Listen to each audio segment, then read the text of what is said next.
মন সাঙালিয়া দেহা মনু তলা মন উড়ু কৰে জানমনি বহাগৰ বিহুতে ও কুমাল কুহি পাতে কপা ফুলে বিহুটিকা দৰে ও খমান সুকে কোনে তোমাক জানমনি বুলি জানে আখা মোৰ বুকুতে সপোন দুচকুতে সদায় জানমনি হয় ৰুৱা আখা মোৰ বুকুতে সপোন দুচকুতে সদায় জানমনি হয় ৰুৱা ঐ হুন গুটি ধাননি আমাৰ জানমনি হেৰাই যোৱা নাচনি আমাৰ জানমনি শুনি ভাল লগা যিমান শুনিলেও আমনি নলগা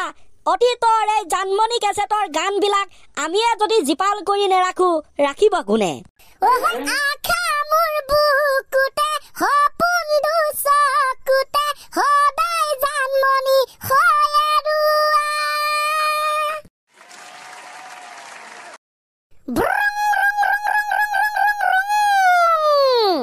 নিজকে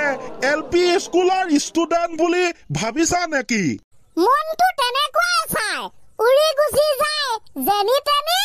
বোলে উপায় নাই এইবাৰ কোনে পাৰে তললে 4 ওপৰলে ডাইৰেক্ট 6 মাৰে বোলে আও হৰি আও ৰাম 400 টকা কেজি দি হলে গাহৰি মাংস খাম গাহৰি মাংস হৈছে জান হিয়ে হৈছে প্ৰাণ দৰ্শক ৰাইজ আপোনালোকৰ ওচৰত এতিয়া আমি গান চুলাই মদৰ গান কি চুলাই মদৰ গান হয় স্যাৰ চুলাই মদ খালে কিয় নিচা লাগে কোনোবাই জানে আৰে জানিবলৈ কাৰো সময়ে নাই সকলোৱে খোৱাত ব্যস্ত কোৱাটোতো মানুহে কয় কথাটো 100% হয় এনেকৈ ভাঙে নে সপোন চুলাইখিনি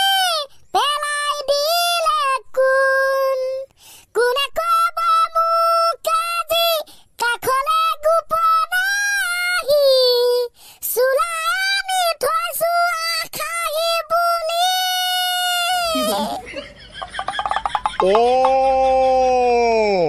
যিয়ে চুলাই মদ খালে নিজকে ৰজা ৰজা ফিল কৰে যাৰ চুলাই মদ নেখালে হাত কপে যাৰ চুলাই খাই খাই লিভাৰ কিডনি ধ্বংস হৈ যায় যেতিয়া কোনোবাই তেনেকুৱা মানুহৰ ওচৰলৈ যায় আৰু গান লিখি গায় ঐ চেনি চেনি চেনি চেনি হিমাই চুলাই মদে ললে মূৰত ঠাই মদ খালে নিচা লাগে নিচা হলে বমি কৰে সকলোৱে ৰজা হয় সকলোৱে ৰজা হৈ যায় ঐ চুলাই ভাতি গলে চুলাই মদে খাবলে পাবি চুলাই মদে খাবলে পাবি তাৰ বাহিৰে একোৱে নাই ঐ চুলাই খালে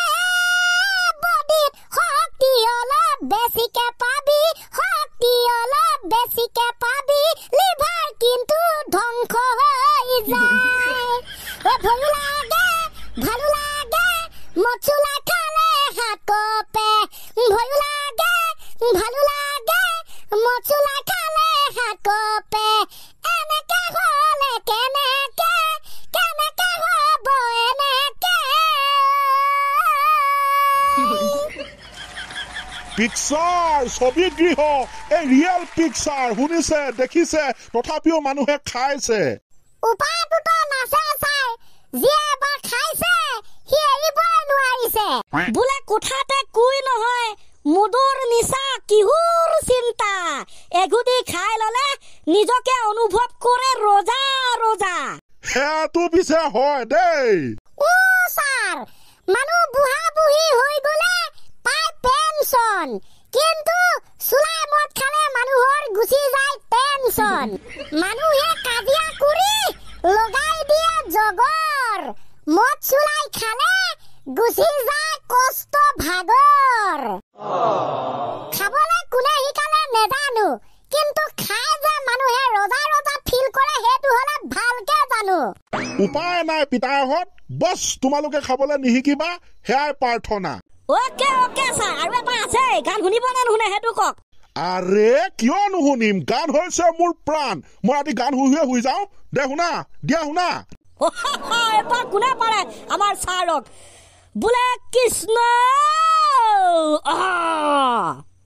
ৱে মই হুৱা কোঠালিত কুন্তলা চুলাই ফটো ৰাখিছো ৱে মোবাইলৰ ৱালপেপাৰটো কুন্তলা মদৰ ফটো লগাইছো বোলে বলিয়া মদ খাই মই পগলা বোলে বলিয়া মদ খাই মই পগলা কেনেকৈ বুজাম কুন্তলা চুলাই মদৰ কিনিছা চুলাই মদৰ কিনিছা এবাৰ কোনে পাৰে কোনেও নোৱাৰে কোনে পাৰে এজন মদাহী মনৰ কথা মই গাই দিলো গাইছ কথাটো হয় না নহয় কমেণ্ট কৰি দিব দেই নোহোৱা ইয়াত প্ৰশ্ন আহিবই নোৱাৰে বৰ বেলেগ ধৰণে হয় একদম ৰিয়েলিটি ইজ কামিং ছাৰ এটা সৰু কাহিনী দে এতিয়া আমি ক'বলৈ ওলাইছো এখন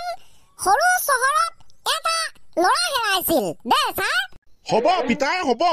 হেৰাইছিল সৰু চহৰখনত সৰু ল'ৰা এটা দে পিতাই দিয়া কোৱা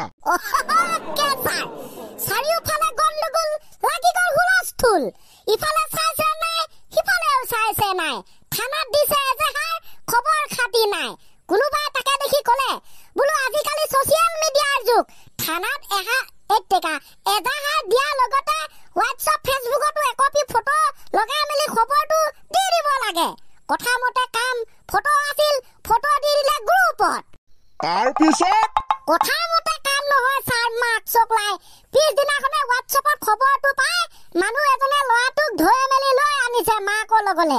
মাকে দেখি আচৰিত এনেকুৱা থেংক ইউ দিছে হোৱাটছআপটোক আৰু যিজনে বুদ্ধি দিছিলে সেইজনক কোটি কোটি থেংক ইউ দিছে ছাৰ মই কি কম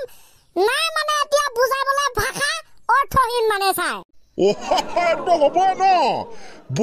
সঁচাকে কিন্তু কাম কৰে দেই এই হোৱাটছআপ ফেচবুকত দি দিলে বোলে আমুকক বিচাৰি পোৱা নাই কোনোবাই দেখিলে গোটাই দিব আমাক জনাব মানে তেনেকুৱা কথা ন হয় ছাৰ ঠিক ক'লে আপুনি কিন্তু সেই কাহিনীটোত ঘটনাটো সেইদিনাখনে শেষ নহ'ল ঘটনাটো প্ৰায় 6 মাহলৈকে চলি থাকিল মানে 6 মাহলৈকে ল'ৰাটো ক'লে ওলাই যাবই নোৱাৰে কিয় মানে ছাৰ জলে ওলাই যায় মানুহে ধৰি বান্ধি তাক মাকৰ লগত থৈ যায়হি কিয় মানে সাংঘাতিক কিয় ছাৰ 6 মাহলৈকে হোৱাটছআপৰ গ্ৰুপে ফটোকপি শ্বেয়াৰ হৈ আছে 6 মাহৰ পাছতো শ্বেয়াৰ হৈ আছে কোনোবাই দেখিছে ল'ৰাটোক ধৰিছে মাকৰ লগত গোটাই দিছে আকৌ ইটোৱে দেখিছে ফটোকপিটো আহি আছে শ্বেয়াৰ বন্ধ হোৱা নাই তোক ল'ৰাটো হোৱাইছিলে 6 মাহৰ আগত ফটো দিছিলে হোৱাটছআপত সেই খবৰটো এতিয়াও শ্বেয়াৰ হৈ আছে মানুহে ভাবিছে এইটো হেৰাইছে দে বোলো ইয়াক ঘৰত থৈ আগে ঘৰত কাহিনী বেয়া মানে ঘটনা মাকৰ মাথা গৰম হৈ গৈছে বা নহ'ব নে কিবা উপায়বিহীন ছাৰ তেনেকুৱা মানে কেছ এটা হ'ল সেই কাহিনীটোৰ লগত কি ক'বা ন ছ'চিয়েল মিডিয়াৰ কথা বাৰু ভাল লাগিল দিয়া আজি ক্লাছটো কৰি ইমানতে আজি ক্লাছটো শেষ হৈছে যিহেতু টাইম আহিছে ঠিক আছে তেনেহ'লে দেই okay sir bye bye guys good night